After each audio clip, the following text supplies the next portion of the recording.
Welcome, everybody, to another episode of Masks Off for People Pleasers and Perfectionists. I am Kim Gross, your host, and today I have with me Dr. J. Keith Brown, known as the Pivot Guy. I'm really excited for this conversation. I was on his podcast a while ago. We had such a connection in that conversation that we're going to continue it here today with all of you. Thank you and welcome, Keith. Thank you, Kim. Thank you for inviting me on your podcast. I enjoyed having you on mine so much, and I am glad for this opportunity to be on yours. Tell us, why you call yourself the Pivot Guy?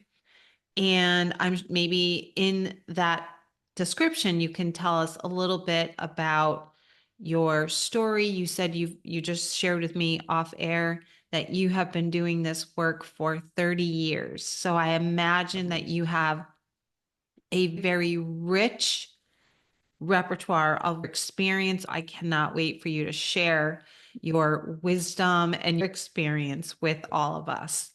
Yes, I have. And if people are watching this, they can see all the gray hair because I have been doing this a long time. I have, there's many things in my life I'm proud of. Advanced degrees, 12 books I've written. I was a ghostwriter on four more. I have coached hundreds and hundreds of people over my 30 plus year career. All of that I am very proud of.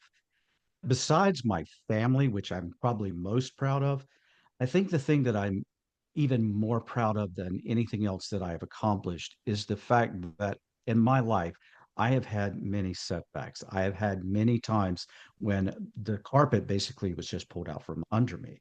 Everything from divorce to losing a private education job I was in because of economy downslope and all these things that happened. And I think one of the things I'm most proud of is the fact that I didn't give up. I always got back up. There were times in my life that I didn't know exactly how to do that. I was stuck. There were times when I didn't even know what the next step would be or if I could even survive one more day. And put all of that together, all that experience, and I began to pouring myself into other people, trying to help them because I knew what it was like to be in a position where you just felt you didn't have any answers. You knew that your life was just in a horrible place at that time, or even not in the most desirable place. But you didn't know which way to go. You didn't know, you were just bombarded with all your anxiety and all your stresses and unsure about what to do to succeed. And I knew exactly what that was like because I was there. Two things I discovered when I was there. Number one, most of the people around me that tried to pour into me really couldn't understand what I was going through. They couldn't connect. Although their intentions were good, they didn't have the skill set to help me when I needed it. But even more devastating for me in those times was the fact that there were people who promised to help me who didn't. Mm. And I think there's probably people out there that feel that way. They feel like they're all alone because nobody is there to help them, guide them, direct them. Because of that experience, I have poured all of my professional background, all of my education, all of my personal experience into this desire to truly help people get unstuck, especially when they are in the low valley and try to begin to put their life back together. That is so important to me. That's what I've been concentrating on for so many years in a lot of different ways, but that's what I've been doing. Okay. So I absolutely love that.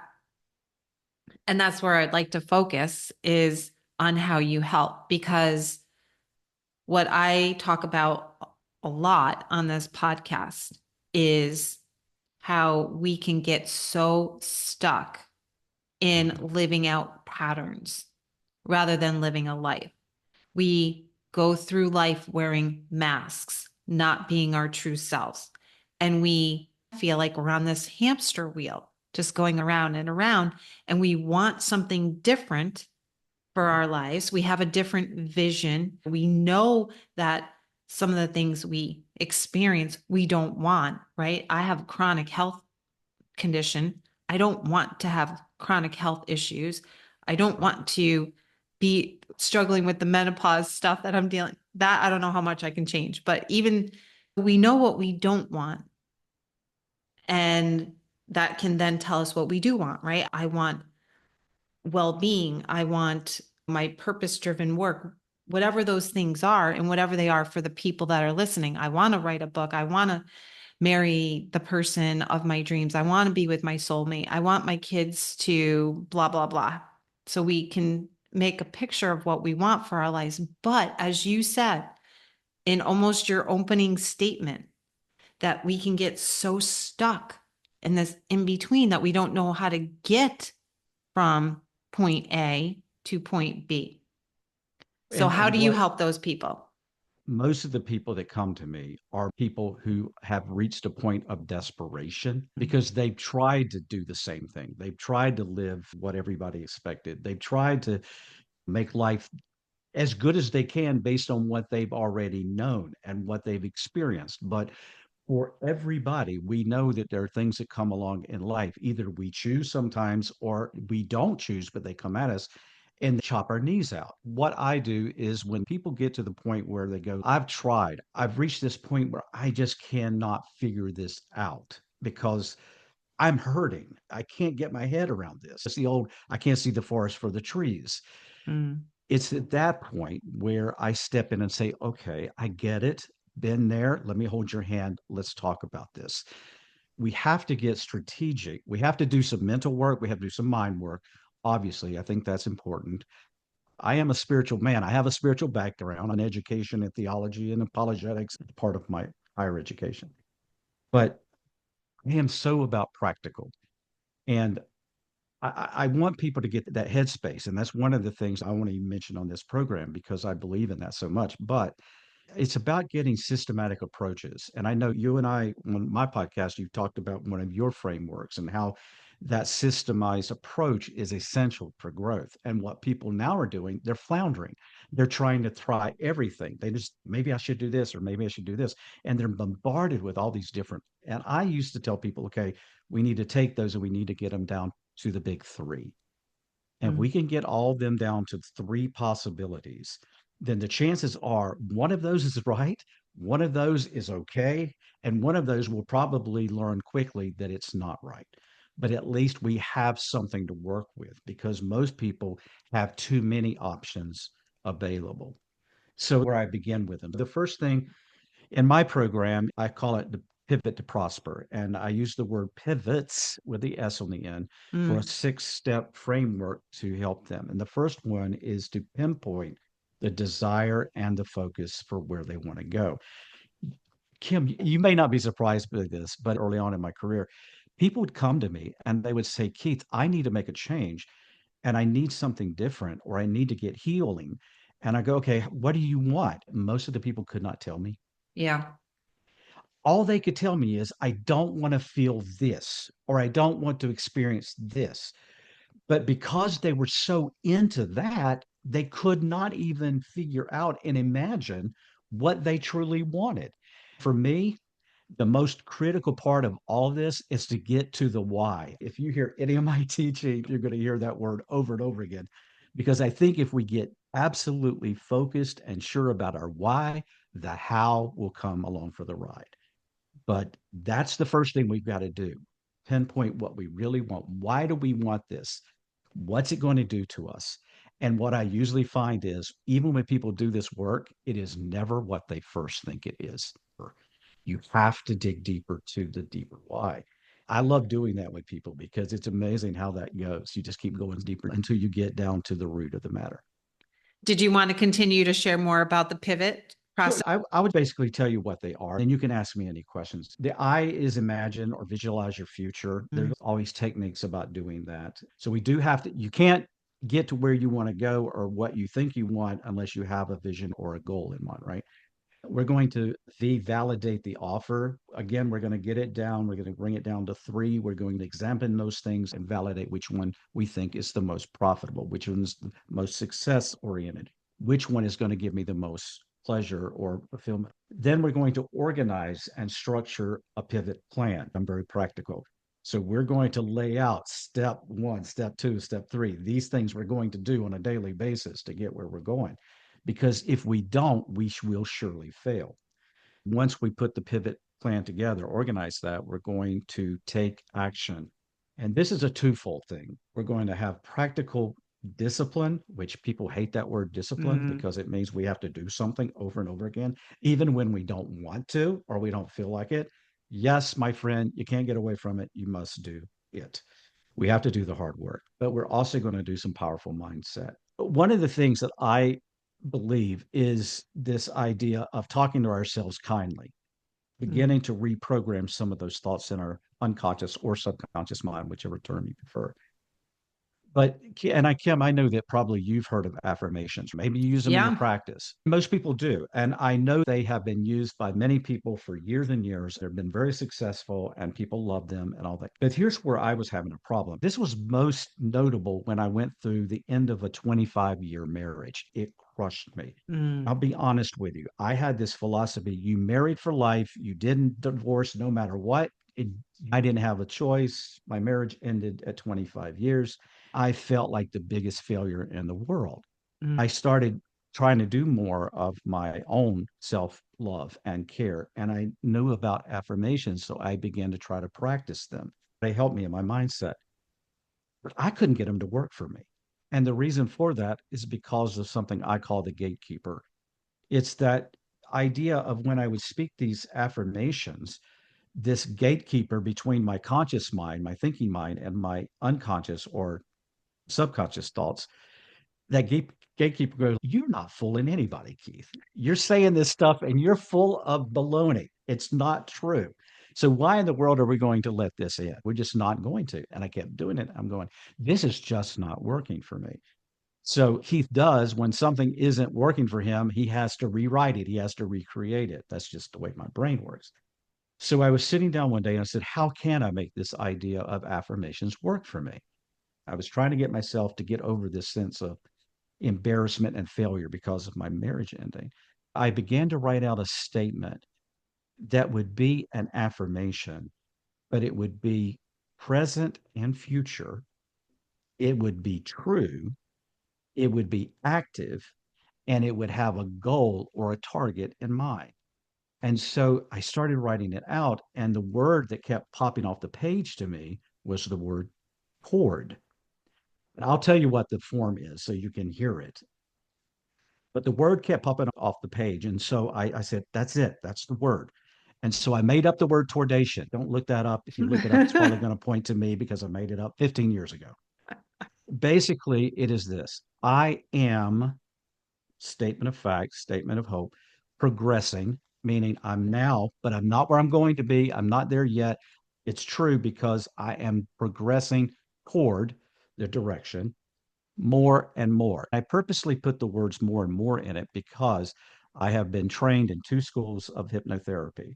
One of the things we learn in hypnotherapy is compounding. By telling something over and over again, especially in a hypnotic state, you are able to accept it and realize it in your subconscious mind more deeply. I did that through the use of more and more. It's that compounding effect. And then once I do that, I write out whatever the rest of the statement would be. Like, I am progressing toward more and more love and acceptance and understanding that I can make mistakes and still survive or be happy or whatever the case may be. So I started writing those out and sharing them with some friends and some people in the counseling and therapy world. And they started liking them. So I sat down and wrote a book called Towardations, and I put it out, I think it was 15 years ago. It introduced this concept to the world. And I specifically made sure to get it in the hands of therapists around the country, around the world. And I've actually heard from some of those therapists that put it in their practice. And I am very grateful that it's been so well received. So when I say take action, we want to work on our mindset. There's many ways to do that. And I'm a firm believer in Towardations should be used. And your audience is going to get a chance to get some of those free if they want some. Bear with me. But then we're also going to just start the practical discipline. And then last thing is the S. We are going to sustain, adjust, and celebrate. What people often forget, and one of the things they get stuck in the transition or the pivot, is because they feel like, what if I make the wrong decision? I've made many bad decisions in my life. But what we have to do is make a decision and move forward. When we realize it's not working, we can make adjustments. We don't have to go backwards and start all over. It may be just slightly pivoting to the side. and doing something just a little bit different. And one of the things that I think we have to do is begin to celebrate our little victories along the way. And most people don't take time to do that. I think it's important because it'll help us stay motivated. Yeah. I want to say two things. One is that I didn't realize you were trained in hypnosis. I am as well. I was trained with RTT, rapid transformational therapy. Marissa Peer, I can hear her voice in my head saying more and more. More and more. Right, It's right. so when you said it, I'm like, oh my gosh, that brought me back. So, side note, but I love the piece you just shared about the celebrations because that is really key for my audience of perfectionists. A perfectionist has a very hard time focusing on the positives, the celebrations, the achievements. It's Mm. always the yardstick in front of me rather than seeing the yardstick behind me. And I'm guilty of that as well. Oh, People yeah, would yeah. say to me over the years, wow, that's so great. It was so hard to receive that. Number one, because a people pleaser struggles to receive. But secondly, it's because my perfectionism was riding shotgun and saying, what? Like looking around, what did I do? I didn't do anything because I just didn't have the practice, the discipline, the habit of stopping and pausing and celebrating when I did something well. I really was able to do it a lot in my book. Congratulations, by the way, Thank because you. that had not come out when we did a And podcast. it's out now. It's been 2 weeks. Congratulations. Thank you so much. I also didn't know that you were a ghostwriter either. So that's really interesting. I'm learning a lot about you today, which is very interesting. Going back to it's so difficult. Do you find that to be true with a lot of people that you work with, that Oh, it's yes. just a knee jerk reaction to push down or avoid or shun away from the positives? Unless Yes, someone is everybody. very braggadocious or very arrogant, a lot of people struggle to give a pat on the back, so to speak. Do you want to speak to that a little bit? I see all the time people talking about narcissist and Yes, narcissist this and narcissist that. And yes, there are true narcissists out there. And I don't diagnose, but I have been around many. me But too. there's a difference between self appreciation and narcissism. Like you said, there's a lot of people that have a hard time getting there. I've been there. I am also a perfectionist. And I'll tell you, let me give you two examples and I'll prove it to you. When I was just a little boy, probably 5 years old, I came home crying my eyes out. And my mom, she was worried to death. I was coming from school. She said, "What is wrong?" And I was crying and I held up my paper to her, and it was a upside down frowny face.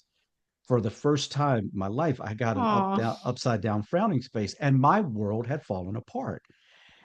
And that's I put such an expectation on myself. My mother didn't, my father didn't, I did. And mm, so I carried that. If that's you, I've been there because I know.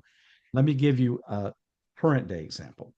This morning, mm. I was sitting at my laptop, which I'm using right now, and on the screen was my latest novel. It has been formatted, it's come back to me. I'm doing the last look at it.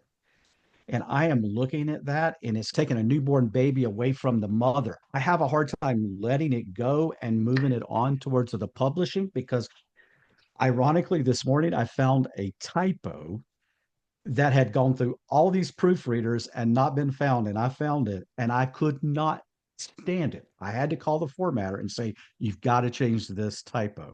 Mm. So I get it.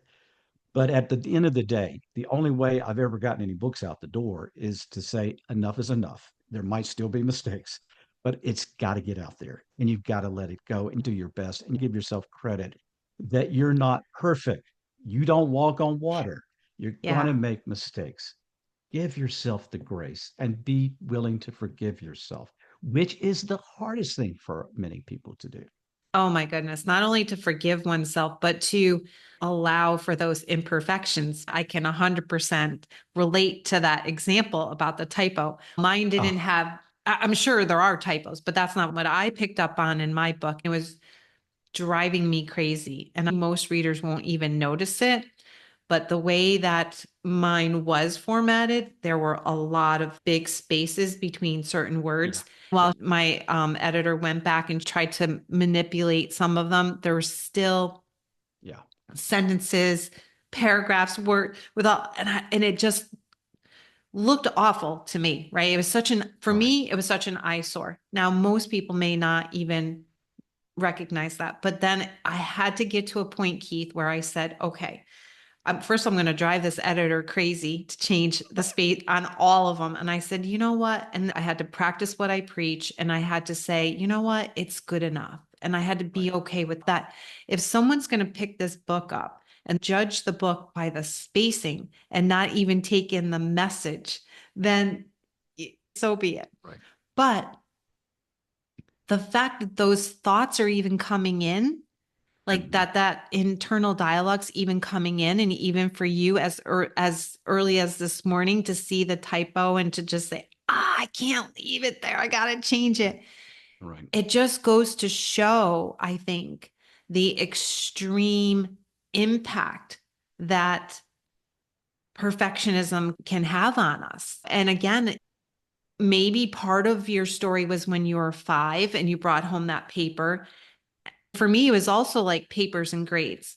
And you'll probably relate to this as far as it goes with hypnosis, because what happens is it's the meaning or interpretation that we attach to certain events when we Right. were young that create that subconscious belief that Whether it's what true or false. Right. whether it's true or false, right? Right. In our minds, at least I'll speak for myself, and I think this is true for many people who struggle with perfectionism and people pleasing. I made this interpretation that I either had to be perfect or there was something wrong with me if I didn't get, Yes. the smiley face or 100 or an A plus or the validation.